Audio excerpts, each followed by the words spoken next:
আবারও শুরু হতে চলেছে ইন্ডিয়া ভার্সেস সাউথ আফ্রিকার ওডিআই ম্যাচ। আমরা যারা ইন্ডিয়ার ক্রিকেট প্রেমী রয়েছি তারা আমরা অবশ্যই আশাবাদী ইন্ডিয়া এই ম্যাচে জয়লাভ করবে, এই সিরিজ জয়লাভ করবে।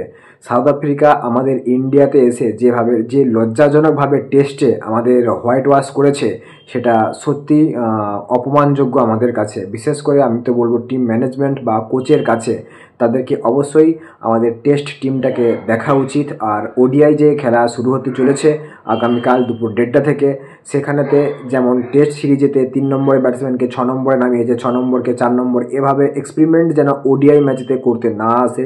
একটা নির্দিষ্ট ব্যাটিং পজিশন রাখা উচিত, প্রপার ব্যাটসম্যান খেলানো উচিত, প্রপার বোলার খেলানো উচিত, অলরাউন্ডার টিমের বাছাই করতে যেন ইন্ডিয়াতে ক্রিকেট টিম বা ক্রিকেটের যে একটা ক্রেজ রয়েছে সেটাকে যেন ধ্বংস করা না হয়। তাই বিনীত রিকোয়েস্ট রইল আমাদের রোহিত শর্মা আর বিরাট কোহলির কাছেও। আমরা খুবই আশাবাদী তারা দুজনা খুব সুন্দর একটা পারফরমেন্স দেবে, কামব্যাক দেবে, আর 2027 বিশ্বকাপ ওডিআই বিশ্বকাপ তারা খেলবে, যেটা অনুষ্ঠিত হতে চলেছে রাঁচিতে। আমাদের আবার সেই রোকো জুটি রোহিত শর্মা বিরাট কোহলি ওডিআইতে ওপেনিং ব্যাট করতে দেখা যাবে।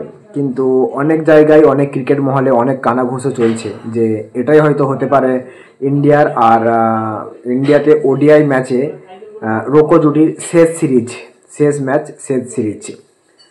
আশা করছি 2027 বিশ্বকাপ যে ওডিআই বিশ্বকাপ রয়েছে আইসিসি ট্রফির, সেটা হয়তো রোকো জুটির খেলা হবে না। কিন্তু আমরা যারা ক্রিকেট প্রেমী তারা চাই, যারা ইন্ডিয়ার ক্রিকেটকে ভালোবাসি, আই লাভ ইন্ডিয়া, তারা আমরা সকলেই চাই রোকো জুটি 2027 বিশ্বকাপ খেলুক আর 2027 বিশ্বকাপ ওডিআই ওয়ার্ল্ড কাপ ইন্ডিয়ার হাতে আসুক। ইন্ডিয়া ওডিআই ম্যাচেতে যে প্রথম একাদশ রয়েছে সেখানে first batsman opening Rohit Sharma আর যশস্বী জয়সওয়াল। 3 নম্বর পজিশনে রয়েছে বিরাট কোহলি। আমরা আশা করব দুর্দান্ত এক পারফরমেন্স বিরাট কোহলি আর রোহিত শর্মার থেকে, যেটা গত ম্যাচে অস্ট্রেলিয়াতে ওডিআই সিরিজ হয়েছিল। সেখানে ওডিআই সিরিজ অবশ্যই ইন্ডিয়া জিততে পারেনি, অস্ট্রেলিয়ার মাটিতে হয়েছিল। তো সেখানে অস্ট্রেলিয়াতে রোহিত শর্মার দুরন্ত এক সেঞ্চুরি দেখা যায়, বিরাট কোহলির দুর্দান্ত কামব্যাক দেখা যায়।